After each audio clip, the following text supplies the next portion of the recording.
Green Arrow issue number 3. We're back at it, folks. For some reason, and I can't explain it, I feel like this book is supposedly going to be very important to the future of the DC Comics universe and the dawn of DC. Why is that? Is it because, like, Amanda Waller is supposedly, like, a key player, but we haven't really, like, seen her doing a thing except for, like, the primer?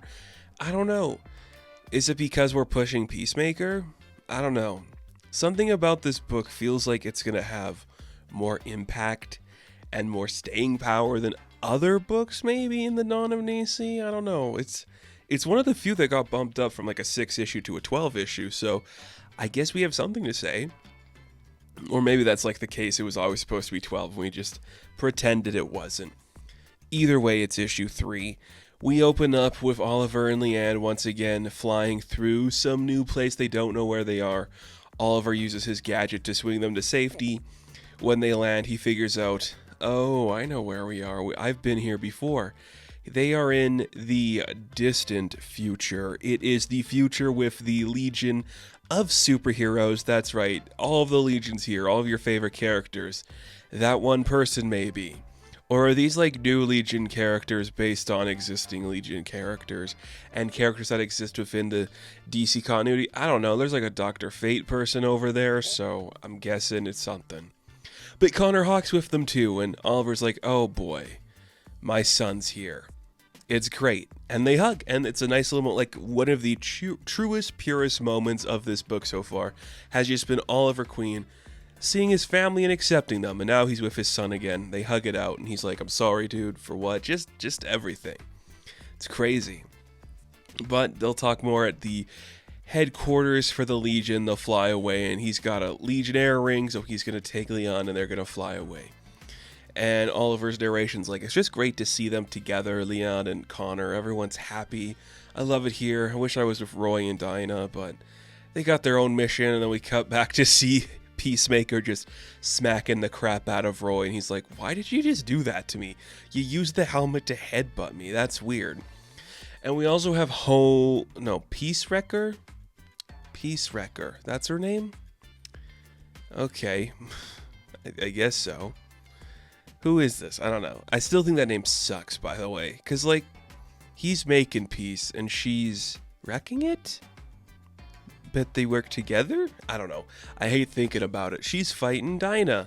And Count Vertigo's like, well, if you're all fighting for me, I'll just use this time to leave. And he uses his powers to try to knock them off course. It's a beautiful page where some of the bubbling turns upside down. It's just really creative. But then Dinah's like, oh, just shut up. And she blasts him down and they destroy him. And the teams are at an even match right now. But Peacemaker, being the smartest guy in the room, makes a deal with Roy. He's like, what, you're supposed to be one of like the best shots in the world or something? You got the best aim? Tell you what, how about we have a contest? Whoever gets closest to the target gets to interrogate Count Vertigo, and we'll see what it is. But I keep wanting to say Homewrecker, but Peacewrecker and Black Canary are like, that's dumb. But hey, boys will be boys, am I right? They put a target on a helmet of one of the guards, and you see that Peacewrecker tosses it into the air.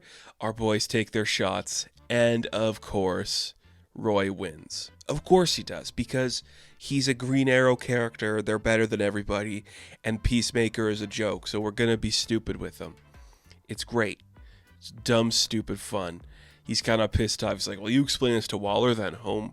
And we see Peacewrecker's just kind of like, you explain that to Waller then, because it's stupid. And this is where Count Vertigo gives us the little bit of the lowdown on what's happening. Waller's been collecting people and taking them to place, and she's just kind of like preparing for something Oliver did, because she doesn't know if Oliver is alive or when he was alive or where he is, just that he's alive. And we cut to Leon talking about how she ended up in this situation. She's like, I just remember there was this explosion and I just saw like all these shadowy figures, and then suddenly I was just kind of like hopping these places, and then I found my dad and I ended up here, and it was kind of nice.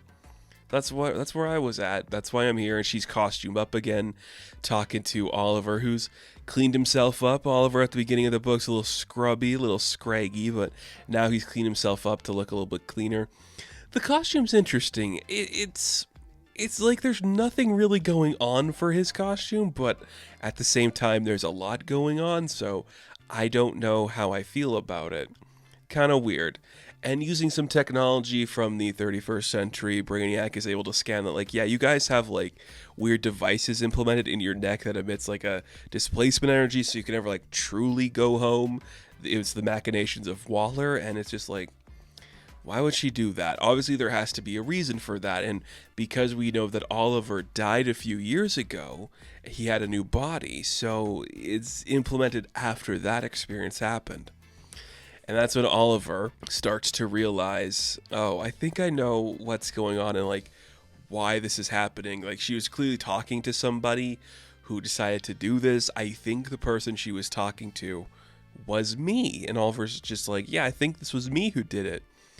And everyone's like, okay, that doesn't make sense. Why would you tell her to do this to us? And he's like, well, we see one of, like, those weird, like, temporal, weird portal whatever things, like the energy things that Oliver destroyed in the first issue when he was talking to Leon. Like, this sucks, we have to destroy them, they're bad. They have one in the Legion's headquarters, and he's like, well, I saw this before, it was on that alien world, and it comes with a warning. So when Oliver touches the device, it shows like a transaction or just like a hologram of him as an old man, and he's like, I messed up, I made a big mistake. So this thing's called the Great Disaster, and billions of people die, and we caused it. When I say we, it was our family, the Green Arrow family, destroyed billions of lives, and I went ahead, I made a deal with someone who could help me go back in time and take some preemptive measures, basically to stop billions of people from dying.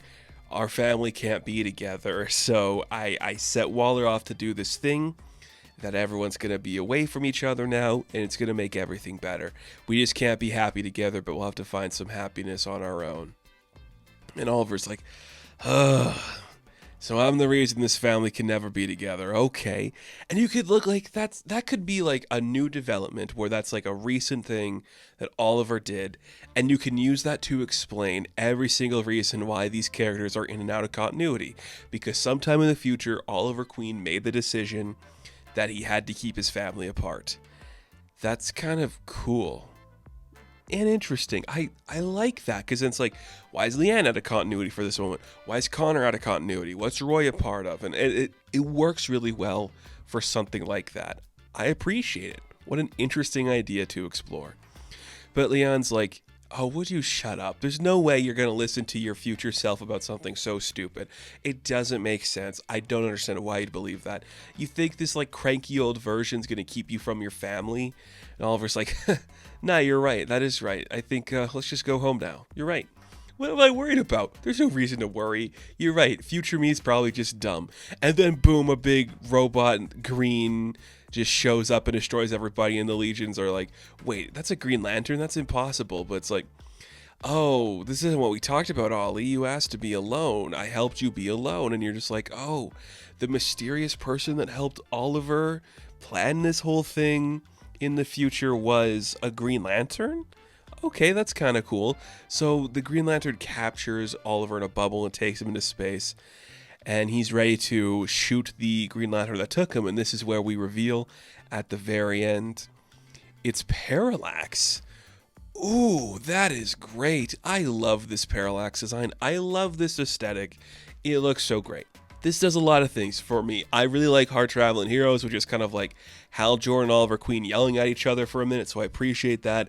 It harkens back to an era of Hal Jordan that I appreciate, and here's just a little, like, theory I have going on. I think Hal Jordan becoming Parallax is where the DCU movies are probably going to go to. I think that Lanterns TV show is going to lead to Hal Jordan eventually becoming the overarching villain of the piece, but that's just what I think. So at some point in time, Parallax and Oliver Queen set up a plan to keep the Green Arrow family apart. That could be in the future or the past. It doesn't matter. It's badass, and I like it. What a fun idea. The book looks great. Every character gets their moment to shine. Oliver Queen remains true to what his character has always been, and I appreciate that immensely. Just an absolute blast. So much fun for this story, and I'm digging everything it's doing.